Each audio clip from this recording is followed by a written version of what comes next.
ఇంత చిన్నాభిన్నం అంటే ఉద్యోగ వ్యవస్థకు కూడా జీతాలు ఇచ్చుకోలేనటువంటి పరిస్థితిలో చిన్నాభిన్నం చేసిన ఆనాటి టిఆర్ఎస్ ప్రభుత్వం మాట్లాడితే ఇప్పుడున్న ప్రభుత్వం అప్పులు చేసుకుంటూ పోతా ఉంది.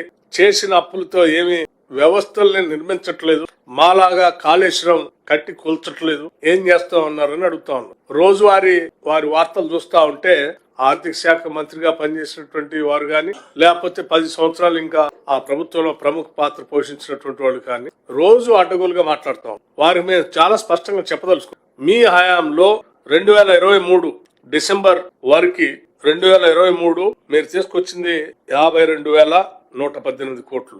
ఈ ప్రభుత్వం వచ్చిన తర్వాత అప్పుగా తీసుకొచ్చింది 52,118 కోట్లు బారో చేశాం. అయితే తీసుకొచ్చిన ఈ అప్పుని మీరు చేసిన 7 లక్షల కోట్ల అప్పుకి ఆ అప్పులో ప్రిన్సిపల్ అమౌంట్ 10 ఏళ్ల తర్వాత మీరు ప్లాన్ చేసి ఆ 10 ఏళ్లు మీరు ఖర్చు పెట్టుకొని పోతే 10 ఏళ్ల తర్వాత అప్పు కట్టేటువంటి భారం మా దగ్గరకు వచ్చే వరకల్లా వచ్చింది.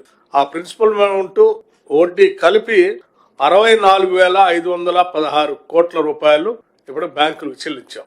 అంటే మీరు ఏ స్థాయి తీసుకొచ్చారంటే చివరికి రాష్ట్రంలో అప్పులు కట్టడానికి కూడా అప్పులు తీసుకురావాల్సిన పరిస్థితే కాకుండా ఆ తెచ్చిన అప్పు సరిపోగా ఇంకా రాష్ట్ర ప్రభుత్వం నుంచి వచ్చిన ఆదాయాన్ని కూడా కలిపి ఆ అప్పు కట్టాల్సిన పరిస్థితి తీసుకొచ్చారు.